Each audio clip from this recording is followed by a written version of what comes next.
बच्चों, स्वागत है आपका play with HCV concepts with Arun Prakash Gaur पर। और आज हम लोग डिस्कशन करने वाले हैं एचसी वर्मा का जो सेकंड वॉल्यूम है, उसमें इलेक्ट्रोमैग्नेटिक इंडक्शन वाला जो चैप्टर है उसका क्वेश्चन नंबर 42। क्वेश्चन को एक बार ध्यान से देखिए। Consider the situation shown in figure, the wires P1Q1 and P2Q2 are made to slide on the rails with the same speed 5 cm per second. Okay, दोनों को हम लोग 5 cm per second से लेकर जा रहे हैं और दोनों वायर जो है वो राइट में लेके जा रहे हैं, इसको भी और इसको भी। आपको पता है जब भी किसी वायर को हम किसी मैग्नेटिक फील्ड में लेकर जाते हैं, मूव करवाते हैं एक कांस्टेंट वेलोसिटी से, और अगर इस वायर की लेंथ L हो तो उस वायर के अक्रॉस एक इंड्यूस्ड ईएमएफ प्रोड्यूस हो जाता है जिसकी वैल्यू होती है BVL। लेकिन B, V और L तीनों एक दूसरे के परपेंडिकुलर होने चाहिए और वो यहाँ पर है। तो यहाँ पर EMI की घटना घटित होगी और ये जो रोड है P2Q2 ये एक ऐसी बैटरी की तरह काम करने लग जाएगा जिसका एक टर्मिनल हाई पोटेंशियल पर है और एक लो पोटेंशियल पर है। और हाई पोटेंशियल को कैसे पता करते हैं? ये पता करते हैं हम लोग लेफ्ट हैंड पाम रूल से। लेफ्ट हैंड पाम रूल, देखो अपना लेफ्ट हैंड निकालो आप। ओके, लेफ्ट हैंड को देखो अच्छे से, और लेफ्ट हैंड में जो फिंगर्स होती है हमारी, ये मैग्नेटिक फील्ड को रिप्रेजेंट करती है, और जिस तरफ वायर जा रहा है उसका जो मोशन है वो पाम का जो मूवमेंट होता है फॉरवर्ड उसको रिप्रेजेंट करता है, और जो अंगूठा होता है वो हाई पोटेंशियल को रिप्रेजेंट करता है। तो अब देखो जो P2Q2 वायर है इसका हाई पोटेंशियल किधर होगा? मैग्नेटिक फील्ड अंदर की ओर है और इसको हम लोग इस तरफ लेके जा रहे हैं राइट में, तो हाई पोटेंशियल होगा ऊपर वाला सिरा। तो यहाँ पर एक बैटरी बन जाएगी अपने आप में। सेम ऐसा ही P1 वायर के साथ होगा क्योंकि दोनों वायर एक जैसे हैं। इसमें जो इंड्यूस्ड ईएमएफ होगा अगर मैं वैल्यू निकालता हूँ उसकी, तो वो BVL से आएगी। तो जरा देखो B की वैल्यू कितनी दे रखी है हमें क्वेश्चन में? 1 टेस्ला। वेलोसिटी कितनी दे रखी है? 5 सेंटीमीटर पर सेकेंड। तो सेंटीमीटर को आप लोग मीटर में चेंज कर लोगे, और जो लेंथ है वायर की वो है 4 सेंटीमीटर। तो ये 4 × 10⁻⁻2 मीटर हो गया। जब आप ये वैल्यूज पुट करोगे तो आपको मिलेगा 2 × 10⁻³ वोल्ट। मतलब मैं इसको 2 मिली वोल्ट कह सकता हूँ। 2 मिली वोल्ट का एक पोटेंशियल डिफरेंस क्रिएट हो। इस वायर का जो रेजिस्टेंस है वो 2 ओम दे रखा है, 2 ओम दे रखा है। अब देखा जाए तो ये अपने आप में बैटरियां बन गई हैं। हाँ, 2 बैटरीज बन गई, तो दोनों बैटरीज पैरेलल कॉम्बिनेशन में, एक बैटरी ये वाली और एक बैटरी ये वाली। अगर मैं इसको नेक्स्ट डायग्राम में शो करता हूँ आराम से, अपन देखो साफ साफ पेज पे करते हैं इसको। अभी तक की जो हम लोगों ने मेहनत करी है उस मेहनत को मैं यहाँ पे ड्रॉ कर रहा हूँ। एक्चुअली ये 2 मिली वोल्ट का सेल हो गया, ये 2 मिली वोल्ट का सेल हो गया। ये P1Q1 था और ये P2Q2 था, और ये 2 ओम का रेजिस्टेंस, ये 2 ओम का रेजिस्टेंस, और इसके साथ में यहाँ पे 19 ओम का रेजिस्टेंस।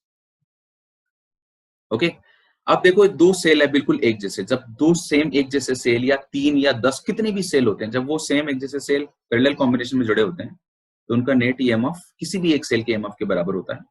और नेट रेजिस्टेंस की बात करूं तो 2 ओम और 2 ओम आपस में पैरेलल में है, तो ये कितना हो जाएगा? 1 ओम, और ये हो गया आपका 19 ओम, ये वाला रेजिस्टेंस।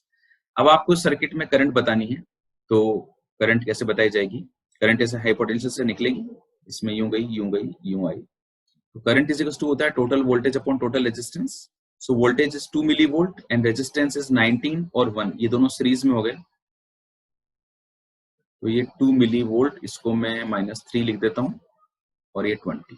जब मैंने इसको काटा तो ये हो गया, तो ये 0.1 मिली एम्पियर इसका आंसर आ गया। ठीक है, ये मेरे को करंट पूछी गई थी इस क्वेश्चन में और मैंने निकाल दी है 0.1 मिली एम्पियर। ये इसका आंसर हुआ।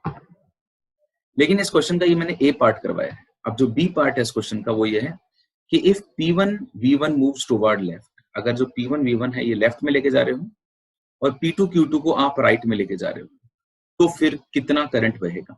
देखो, अगर P2Q2 को राइट में लेके गए तो वही लेफ्ट हैंड अपनी उंगलियां मैग्नेटिक फील्ड की डायरेक्शन में, मोशन इधर की तरफ है, ये हाई पोटेंशियल बन जाएगा।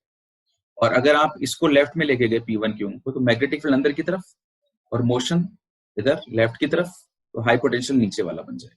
ये बन गया। ठीक है, तो अब मैं इसको अगर रीड्रॉ करता हूं वापस से, तो देखो ऐसा ये 2 सेल बन गए और ये 19 ओम का रेजिस्टेंस। बाकी जो वैल्यूज हैं वो तो वही रहेगी, ये 2 मिली वोल्ट का रहेगा, ये 2 मिली वोल्ट का रहेगा, ये आपका 2 ओम है और ये भी आपका 2 ओम है। अभी जो दोनों सेल आपको दिखाई दे रहे हैं, इन दोनों सेल से अगर आप एक सिंगल सेल बनाते हो तो उस सेल का देखो ईएमएफ कैसे दिया जाएगा। ईएमएफ निकालने के लिए इसके ईएमएफ को इसके इंटरनल रेजिस्टेंस के साथ मल्टीप्लाई किया, मतलब 2 मिली वोल्ट को मैंने 2 के साथ मल्टीप्लाई किया, माइनस लगाना पड़ेगा क्योंकि इसका माइनस और इसका प्लस आपस में टच हो रहा है। इसको किया तो इसका 2 milli volt into 2 divided by R1 plus R2। ये देखो बराबर है ना, कट गया। और अगर ये कट गया है बच्चों तो जो नेट ईएमएफ हो गया है वो 0 हो गया है। जब ईएमएफ ही नहीं है, नेट ईएमएफ ही 0 है सर्किट का, तो करंट भी 0 होगा, कोई करंट नहीं बहेगा। तो 19 ओम में जाने वाली जो करंट है वो हो जाएगी 0। ओके, अभी ये क्वेश्चन मैंने आपको करवाया। इसके बाद में अगर और देखा जाए तो जस्ट इसके आगे क्वेश्चन नंबर 43 भी है, वो 42 का कंटिन्यूएशन में 43 है। 43 क्या बोल रहा है? Suppose the 19 ohm resistor of the previous problem, ये वाली जो प्रॉब्लम थी, इज डिस्कनेक्टेड, इसको डिस्कनेक्ट कर दिया है।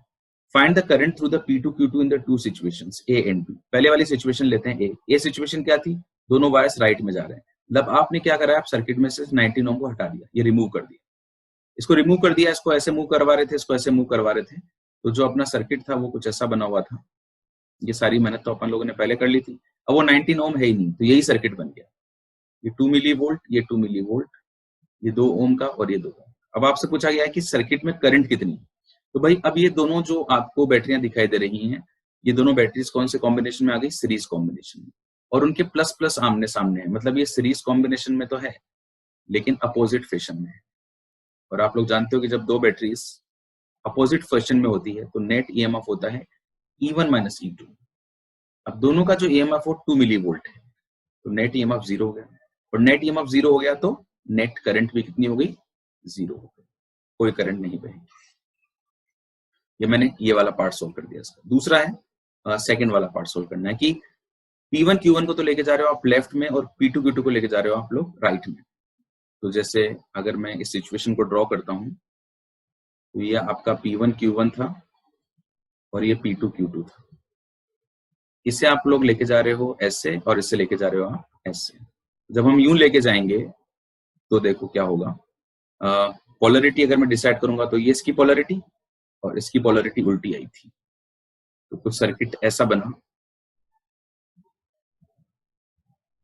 ये 2 ओम, ये 2 ओम, ये 2 मिली वोल्ट, ये 2 मिली वोल्ट। अब ये दोनों जो बैटरियां हैं वो आपस में सेम फैशन में हो गई, क्योंकि ये भी एंटी क्लॉकवाइज करंट फ्लो करवाना चाहती है और ये भी एंटी क्लॉकवाइज करवाना चाहती है। तो जो नेट ईएमएफ होता है सेम फैशन में होने पे ईएमएफ जुड़ जाता है। तो 2 मिली वोल्ट और 2 मिली वोल्ट मैं जोड़ दूंगा बच्चों, तो कितना हो जाएगा? 4 मिली वोल्ट। और रेजिस्टेंस जो है वो 2 ओम प्लस 2 ओम, तो दोस्तों ये हो गया 4 ओम। अब मेरे प्यारे प्यारे बच्चे क्या करेंगे? नेट ईएमएफ अपॉन रेजिस्टेंस से करंट निकाल लेंगे, 4 मिली वोल्ट अपॉन 4, तो 1 मिली एम्पियर की करंट। ओके, तो आपने देखा इस प्रॉब्लम को कितनी आसानी से हम लोगों ने सॉल्व कर लिया।